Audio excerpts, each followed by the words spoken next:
Salve, salve, galera! Muito boa tarde a todos. Terça-feira, dia 17 de junho de 2025. No Esporte Cultura de hoje, tem jogador importante do Paysandu comemorando a primeira vitória do time na Série B. Foi um momento ali de grande alívio, né, pela primeira vitória. No Clube do Remo, a derrota é passada e tem jogador focado no clássico deste sábado. A gente vai em busca dos 3 pontos, então acho que vai ser uma guerra. E tem um bate-papo com um dos destaques da Tuna na Série D do Campeonato Brasileiro. Isso e muito mais agora no Esporte Cultura. Sejam todos muito bem-vindos a mais uma edição do Esporte Cultura. Lembrando que você pode participar do programa por duas formas, tá? Primeiramente pelo nosso número de WhatsApp e também pelo QR Code que está aparecendo aí no topo da sua televisão. Beleza? Hoje, Esporte Cultura com a Vitória Monteiro. Seja bem-vinda de novo, Vitória. O comeback. Boa tarde. Boa tarde, Vitória. Boa tarde, Ivo. Boa tarde a todos que estão nos assistindo. E também Ivo Moral. Boa tarde, Ivo. Prazer te rever aqui no Boa tarde, Matheus. Agora sentadinho também. Boa tarde, Vitória. Grande abraço ao pessoal que sempre acompanha o Esporte Cultura de casa. A gente começa o programa de hoje falando sobre o Paysandu, o autor do gol da vitória que garantiu o primeiro triunfo do Papão na Série B. O volante Leandro Vilela tem sido peça importante no elenco desde o ano passado, aparecendo em momentos decisivos. Bora conferir na reportagem.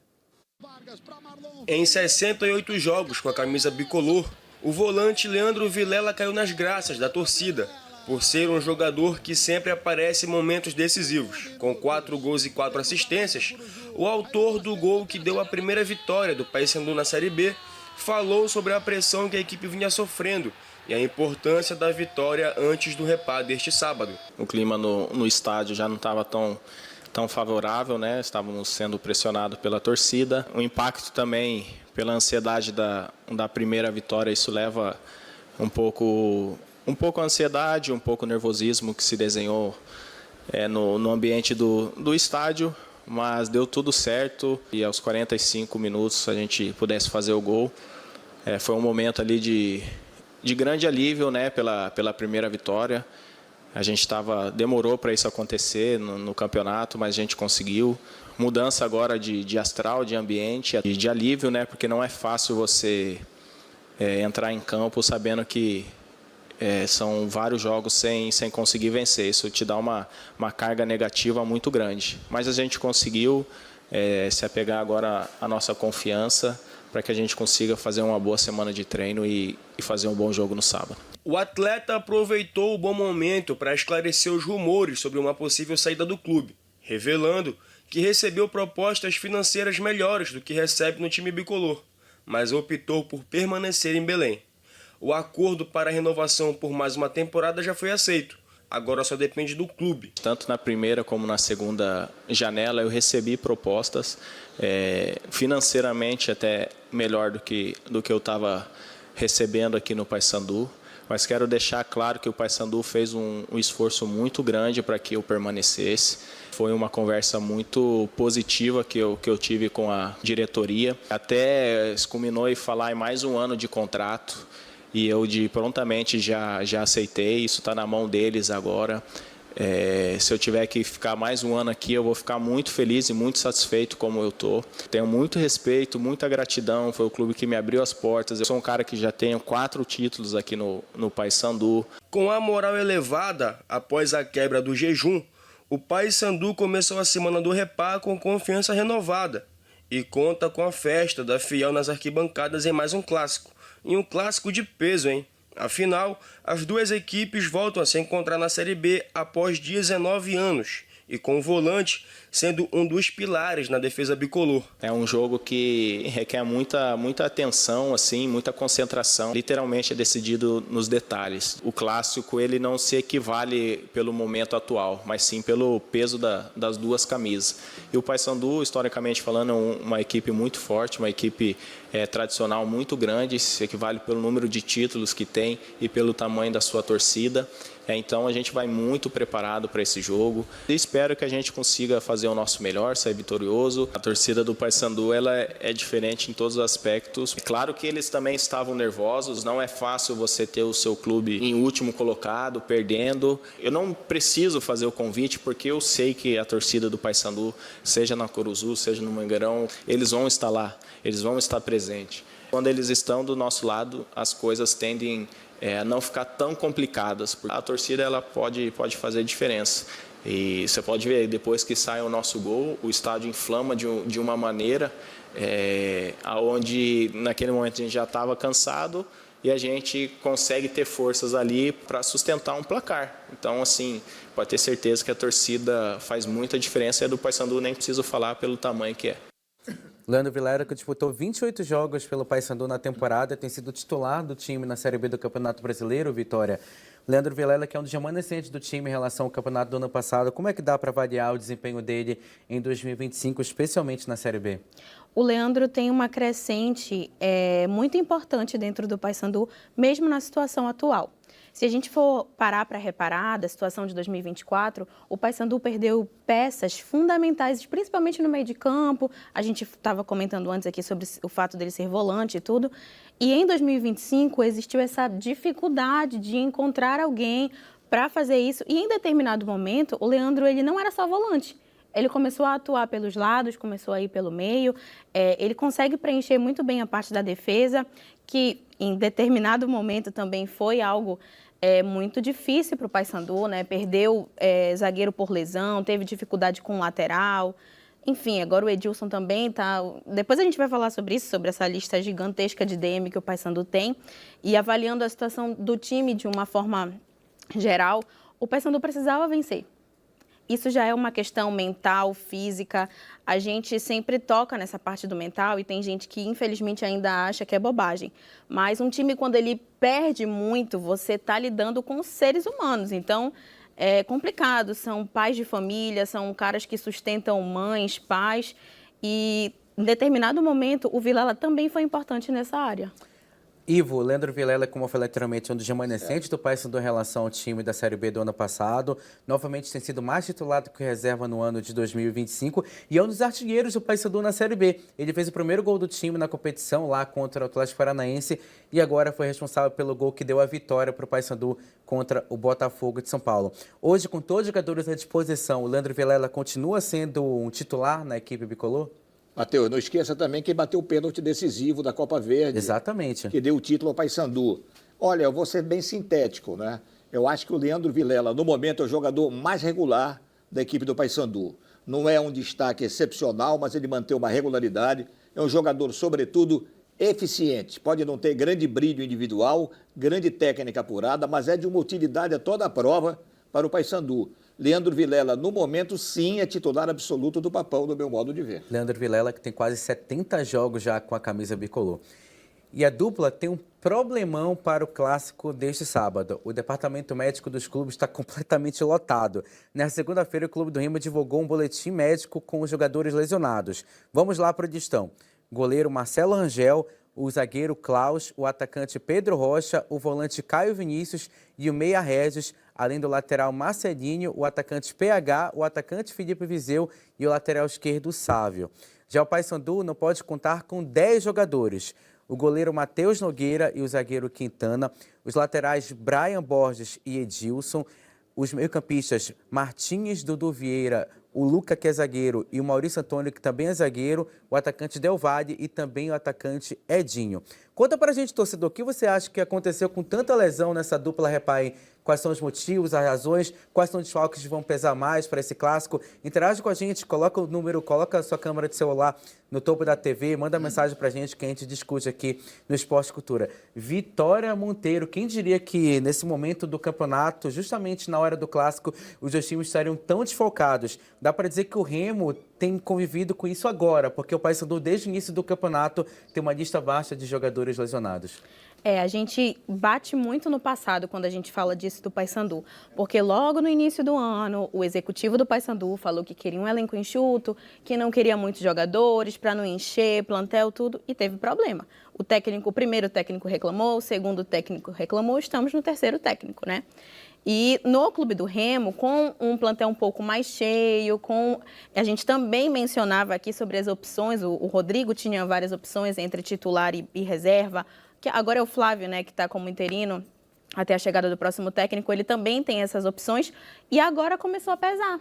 as coisas começaram a acontecer. Os jogos de Série B são extremamente complicados, é uma tabela extremamente complicada, então você precisa ter esse apoio e é muito importante ter esse departamento médico também preparado, principalmente nessa competição.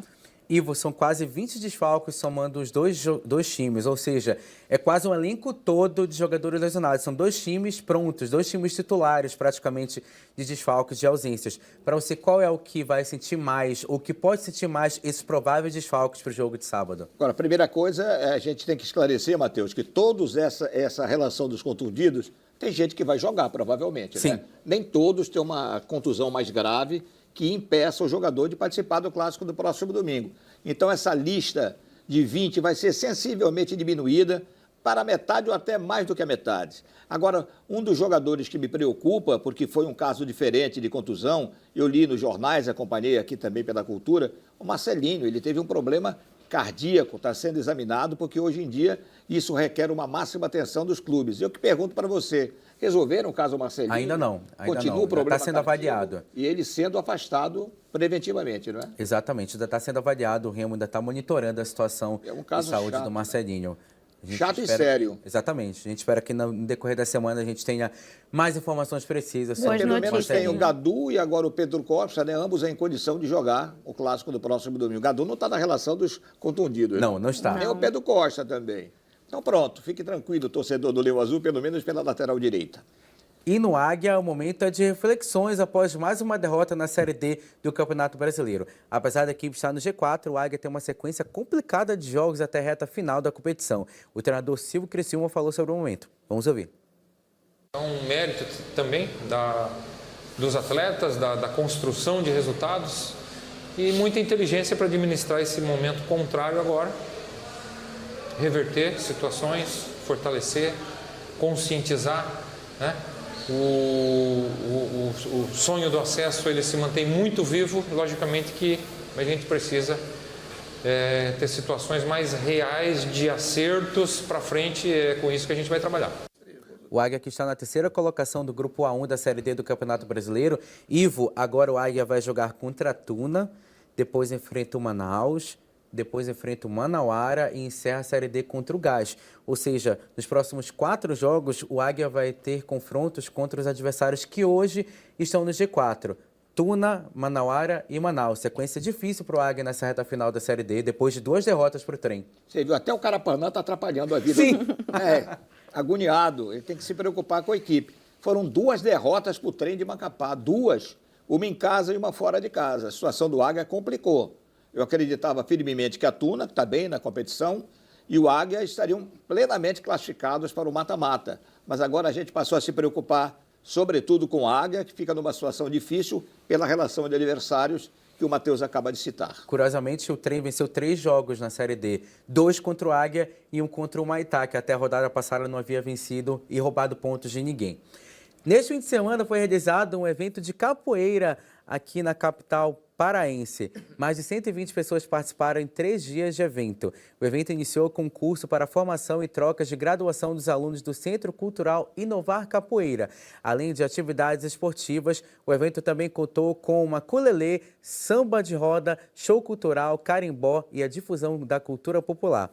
As aulas são desenvolvidas em Ananindeua pelo mestre Jagunço, de segunda a quarta, sempre às 7 da noite. O mestre já dedica a vida de capoeira há 33 anos. Então, parabéns a todos os atletas graduados e ao mestre pelo trabalho desenvolvido a esses jovens. Fica aqui a nossa gratidão.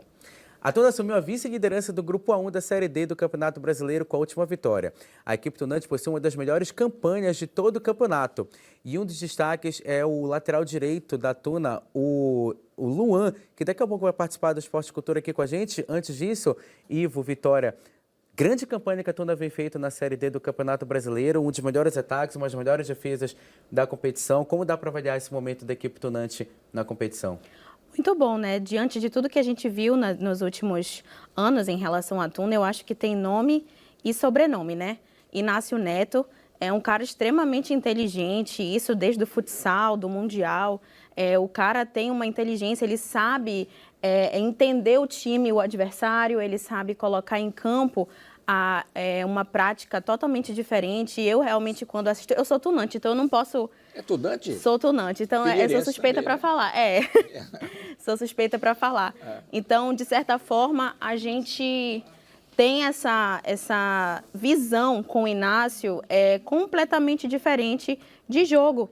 E ver a Tuna nessa situação, esperando que as coisas melhorem, né? Que a gente foram 2 anos esperando um melhor resultado. E tem a chance de subir, que é o mais importante, para a gente ver 2 times paraenses saírem da Série D e irem para a Série C, é algo muito bom e importante, né, Ivo? Perfeito, perfeito. Aliás, estou admirado desse número. 2 tunantes em 3, puxa vida, isso é... Mas o Matheus, se a gente puxar, ele vira tunante também. Eu acho, com certeza. E vai ser fiel às cores cruz-maltinas também. Com certeza. Sem dúvida alguma, a Tuna faz uma campanha muito boa. O Inácio Neto, já falei, foi injustiçado. Deveria ser eleito o melhor técnico do ano.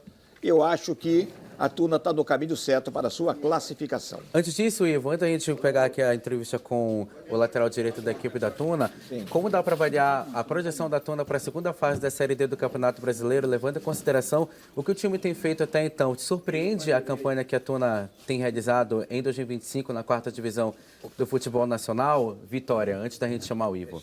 Não surpreende, porque a gente já esperava isso diante do Campeonato Paraense. A gente viu os 2 jogos, na minha opinião, que a Tuna teve mais dificuldade, foram contra Remo e Paysandu, que são equipes da Série B. Então, você não pode colocar no parâmetro essa questão também, né?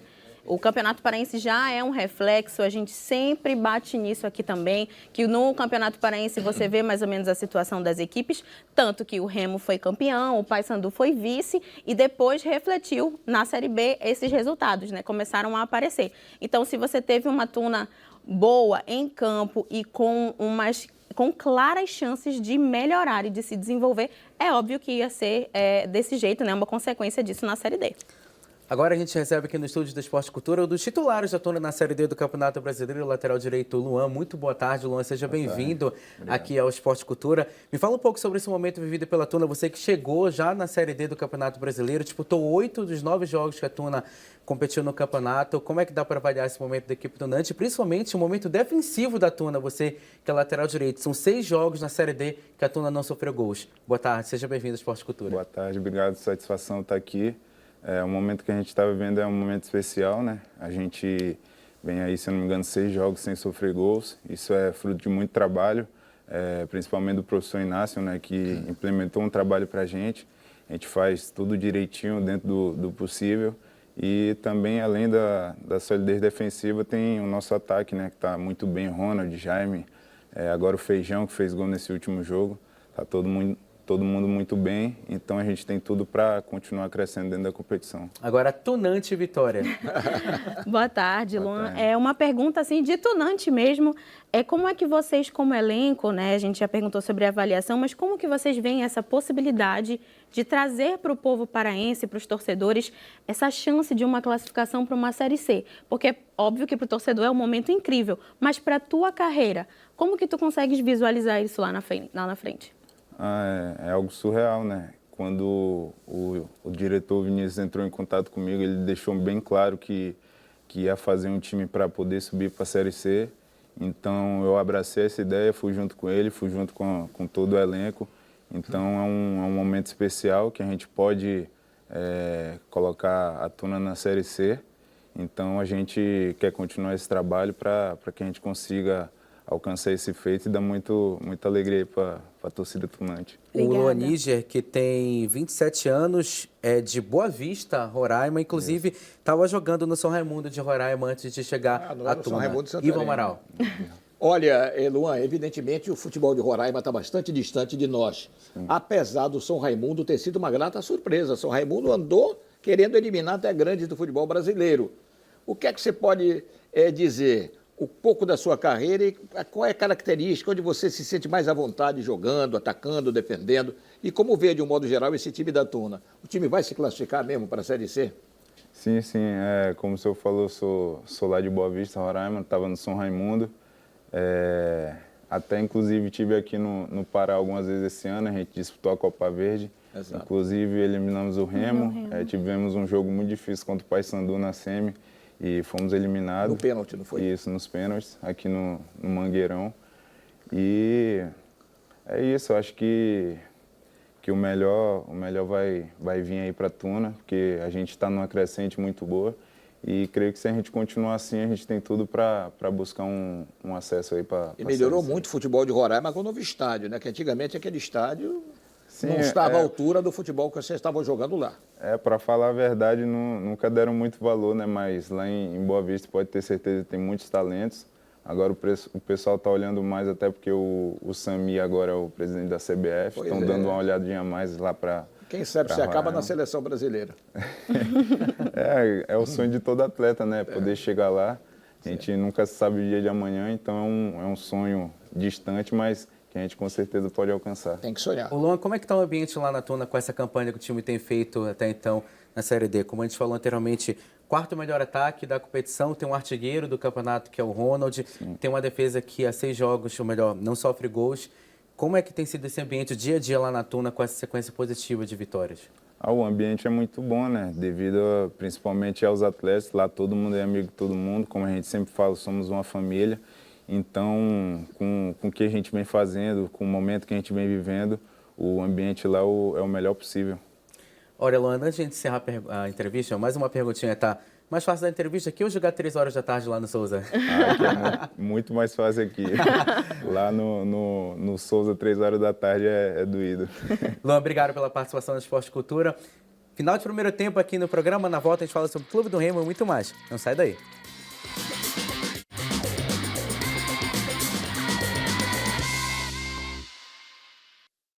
Estamos de volta com o Esporte Cultura. A gente começa o segundo bloco falando sobre o Clube do Remo, que também está na semana de preparação para o clássico contra o Paysandu. Então, o jogador esperando essa oportunidade de disputar o clássico e autor também do único gol do Remo contra o Atlético Paranaense na última rodada. Vamos conferir na reportagem.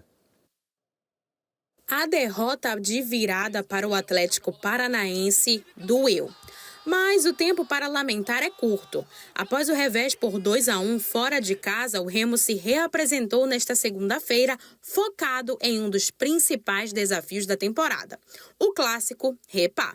Autor do gol azulino na Liga Arena, Adailton falou sobre a situação do time na tabela, que apesar da derrota, a equipe ainda está na parte de cima, colado no G4. Tem uns 2, 3 jogos que a gente está ali, entra no G4, sai, entra no G4, sai. Eu acho que esse jogo é um jogo muito importante, acho que a nossa equipe está focada, né? Acho que essa semana agora vai ser uma semana muito importante para a gente e vamos em busca desses 3 pontos e voltar para o G4.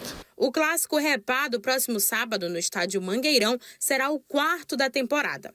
E Adailton conhece bem o peso do duelo. No Parazão, viveu momentos de intensidade. Perdeu um pênalti, mas também foi decisivo na conquista do título. E a partida está sendo encarada como uma decisão pela equipe azulina. O Leão quer esquecer a derrota, fazer as pazes com a vitória e, de quebra, dar um salto na classificação. E o duelo para o feito promete. É um clássico, né? O clássico é se decidir em detalhes, né? Acho que, independente da situação do adversário, nossa equipe tem que entrar ligado, a gente tem que fazer um bom jogo. E acho que como a gente vai estar jogando em casa, a gente tem que buscar os 3 pontos. Acho que em casa, como a gente fala sempre, jogo em casa a gente não negocia. A gente vai em busca dos 3 pontos. Então acho que vai ser uma guerra e vamos buscar pelos 3 pontos. O Adailton, que é o vice-artilheiro do Remo na temporada, com 6 gols marcados, 4 assistências distribuídas e 26 jogos. O jogador que finalmente conseguiu ter aquela sequência que o torcedor do Remo tanto pedia quando o Adailton entrava nos jogos do Campeonato Paraense e fazia gols. Era importante para a equipe azulina. Dá para dizer que ele conseguiu segurar bem essa oportunidade, Vitória? Tá melhorando, né? Tá conseguindo. O Adailton tinha muita dificuldade no início, ele não segurava os 90 minutos, mas ele era ainda assim era muito decisivo. Ele entrava no segundo tempo, ou no finalzinho ali do segundo tempo, e ele conseguia marcar. Era um cara que era certo, a torcida via entrar e a galera gritava e tudo. E ele falou isso em entrevista, inclusive, ele passou muito tempo no futebol do exterior, acho que no Japão. Então ele não tinha esse ritmo do futebol brasileiro que a gente está batendo, né, em relação à Série B, por exemplo. E para ele era muito difícil. E ele falou várias vezes em entrevista que ele ia melhorar, que ele ia trabalhar nisso, e ele está dando resultado. Ele realmente está focado em fazer o melhor para a equipe, principalmente nesse momento com vários desfalques. Com todos os jogadores à disposição no setor de ataque, o Adailton seria titular na equipe azulina, levando em consideração que agora chegou o Matheus Davó, Marrone foi apresentado, o Viseu também está lesionado. Olha, a competição vai ser mais séria, né? Ele apareceu bem porque entre o Ítalo, Felipe Viseu e o Adailton não tinha outra escolha. O Viseu decepcionou e o Ítalo já estava sem conseguir produzir aquilo que a gente esperava. Então o Adailton chegou no momento certo à titularidade ameaçada. A gente viu muito pouco do Matheus Davó até agora, mas o pouco que mostrou, ele apresentou condições de ser titular do Clube do Remo. Melhor para o Remo, que passa a ter 3 opções, pelo menos, para o comando do seu ataque.